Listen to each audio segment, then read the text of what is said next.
Samson was chosen by God to be the personification of strength and leadership, winning impossible battles and toppling enemy armies almost single-handedly.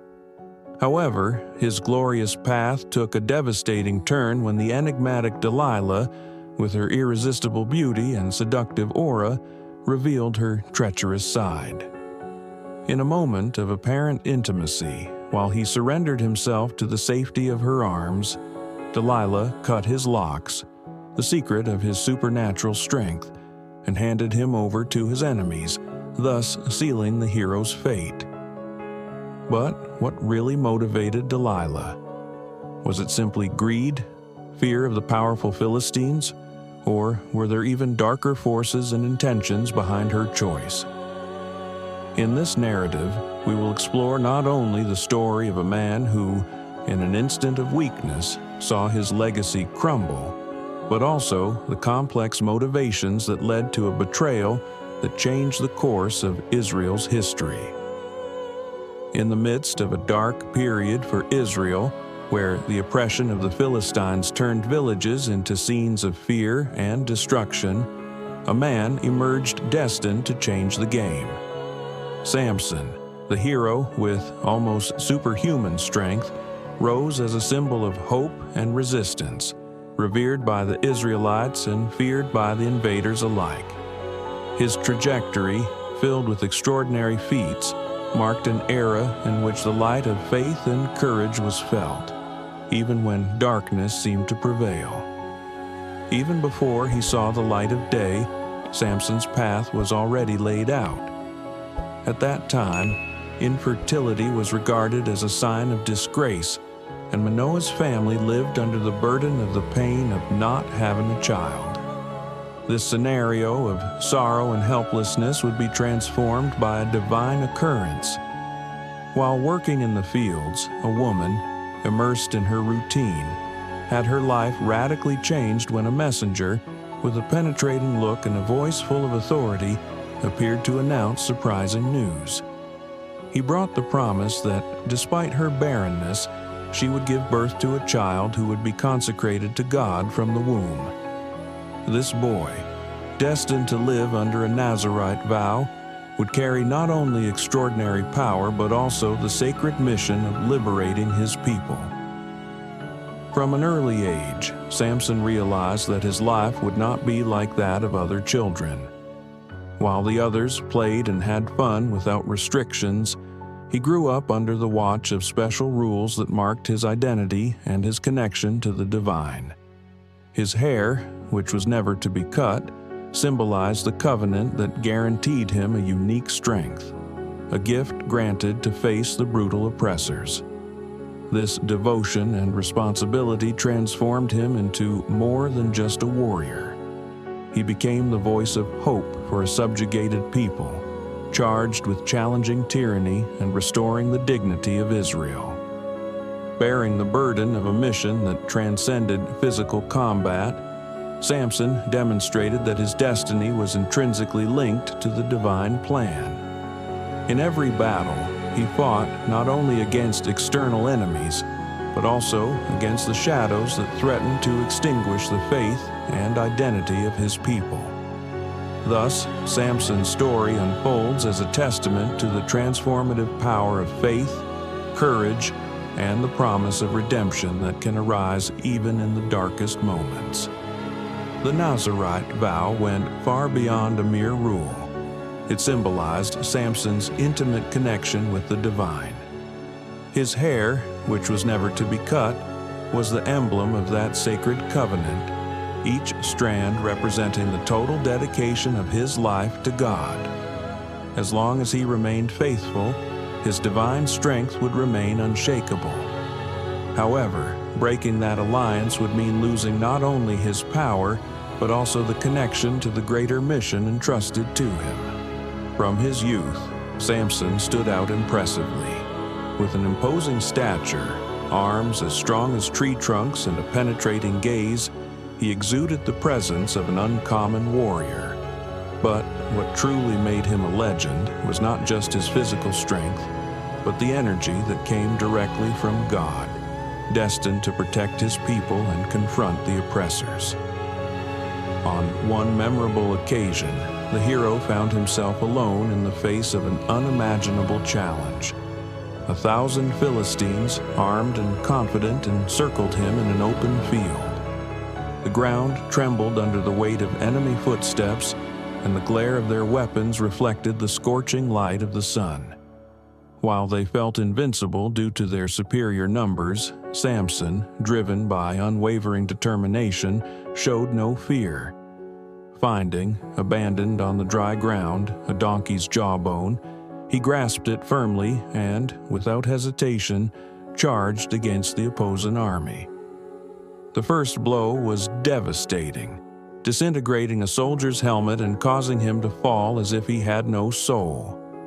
With an agile move, Samson swung the jawbone, felling 2 more enemies before they could regroup. In moments, the field descended into chaos. Cries of pain and surprise echoed as the Philistines realized they were facing a warrior guided by the hand of God himself. The object, colliding with shields, cracked and broke bones with the force of thunder, and each strike by the hero seemed orchestrated by God. The invaders' arrogance soon turned into panic, and with no escape route, the field, once a battleground, became a veritable cemetery. In the end, Samson stood, exhausted but victorious, with the blood of his enemies staining the ground and the jawbone, now cracked, still in his hand. The victory thundered across the territories like a bolt of hope. While the Israelites celebrated Samson as a savior and a symbol of divine strength, the Philistines saw him as a living curse. Determined to end his threat, the enemies quickly planned a decisive attack.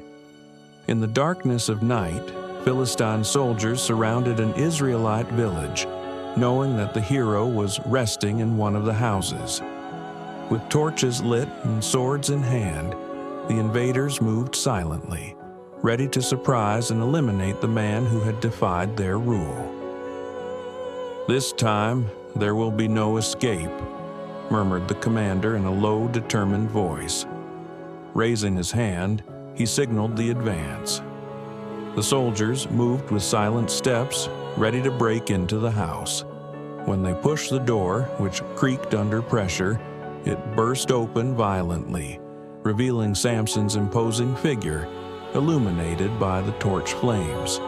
For a brief moment, the invaders were paralyzed, astonished by what they saw.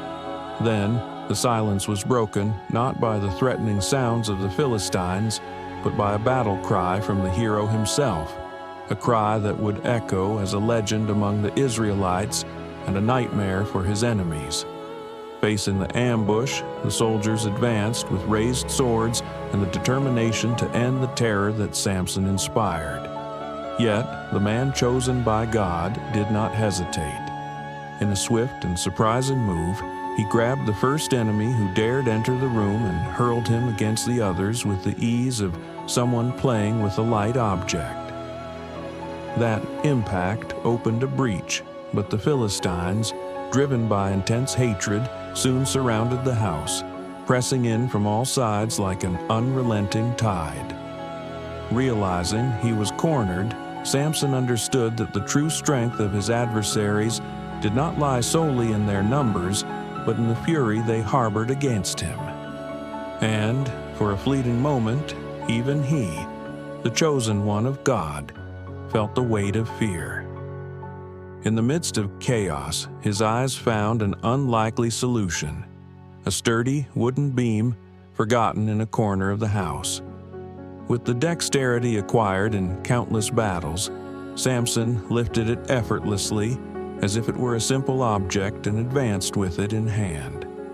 The beam shattered shields and broke the spears that the Philistines raised in vain to defend themselves. With each blow, the ground vibrated under the impact and the soldiers' cries echoed through the night, while panic overtook the invaders. For the first time, they realized they were not facing just a man, but a force that transcended human understanding. a true manifestation of divine power. When the battle ended, the field was strewn with fallen soldiers, some groaning in pain, others motionless in defeat. Panting and covered in sweat, Samson looked around, clutching the beam as if it were a sacred weapon, a symbol of the hard-won victory. At that moment, with the dust finally settled, he found himself alone amidst the silence.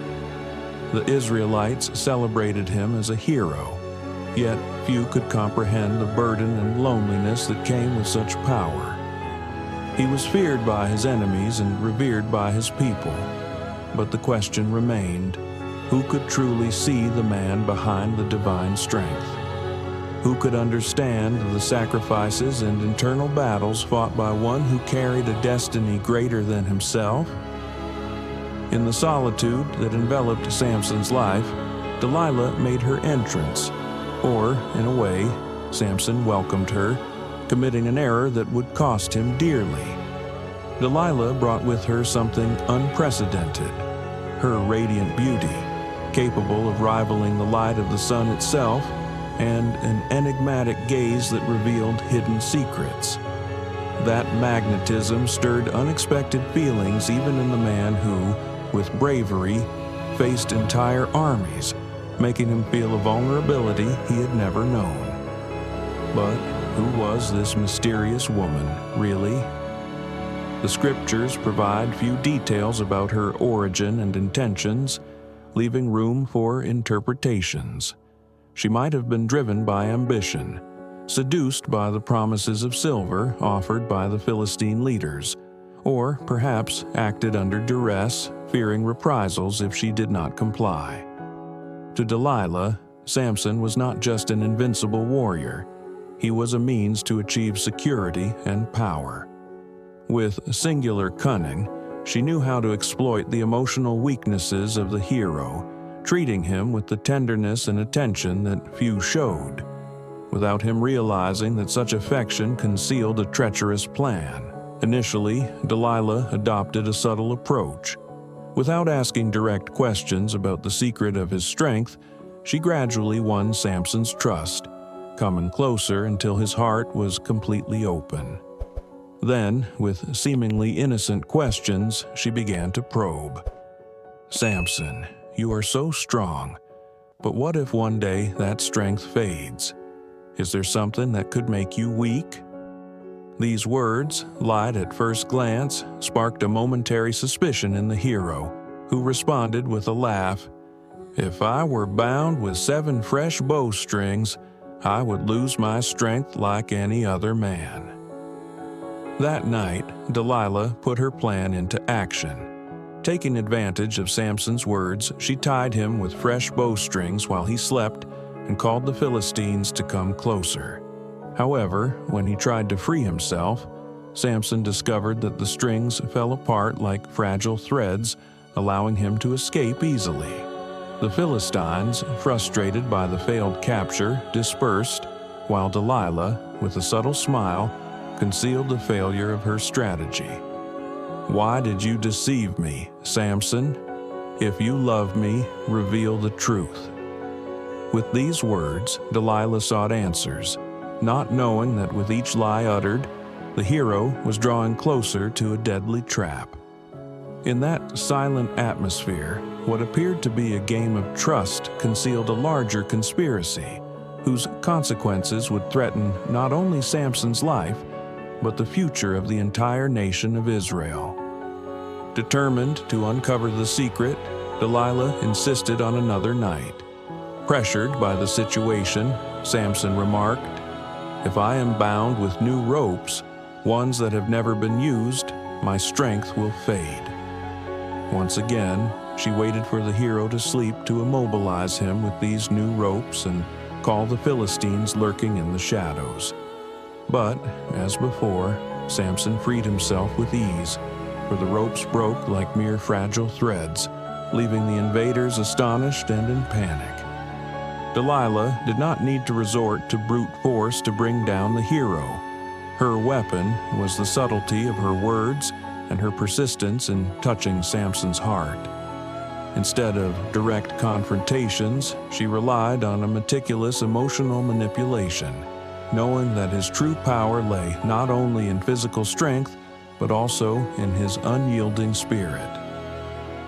Over time, Delilah realized that to disarm Samson, she had to strike at his vulnerabilities. Then she made her riskiest move, tears and words filled with emotion.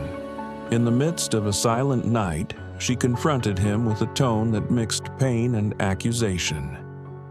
"If you really love me, why don't you trust me? Tell me what makes you strong, or is it that what I feel for you is unrequited?" Those words penetrated deeply, causing Samson, albeit hesitantly, to reveal the secret of his strength. "My strength comes from God. My hair, which has never been cut, is the sign of my sacred vow. If it is cut, my strength will vanish, and I will be like any other man." Delilah listened to every word with calculated calm. When night had fully fallen over him, she ordered an accomplice to silently cut the sacred locks that made him invincible. In an instant, the power that had made Samson a legend disappeared. Upon awakening, the hero realized something was terribly wrong. The Philistines, who had recently feared his strength, were already at the door, ready to capture him. He tried to rise and react, but his legs, once firm, now failed him. Without the protection of that divine gift, Samson was vulnerable and lost. As the enemies invaded the house, Delilah watched from afar, hidden in the shadows. Her face, serious and without much expression, revealed a mix of remorse and resignation, or perhaps the burden of having fulfilled a role that would never be fully understood. Living between the worlds of Israel and the Philistines, in the isolated valley of Sorek, she might have been motivated by ambition, fear, or even the quest for security and power. No one knows for sure if her heart was taken by greed or if she acted under pressure, but her choice would change the hero's destiny forever. Enraged by the betrayal, the Philistines did not content themselves merely with capturing Samson. They took him to Gaza, the enemy fortress where the humiliation reached unimaginable levels. First, they gouged out his eyes in a cruel and symbolic act, so that he would never again see the light or the land he had sworn to protect. Then, they subjected him to forced labor, making him operate a mill as if he were an animal. Day after day, the man who had toppled cities and won battles was reduced to a mere slave, turning a heavy wheel in darkness while his captors mocked his glorious past. Samson's period of captivity was not only an implacable punishment, but also a time of deep introspection and rediscovery. Isolated from the light of day, the hero began to see the world in a way he had never imagined.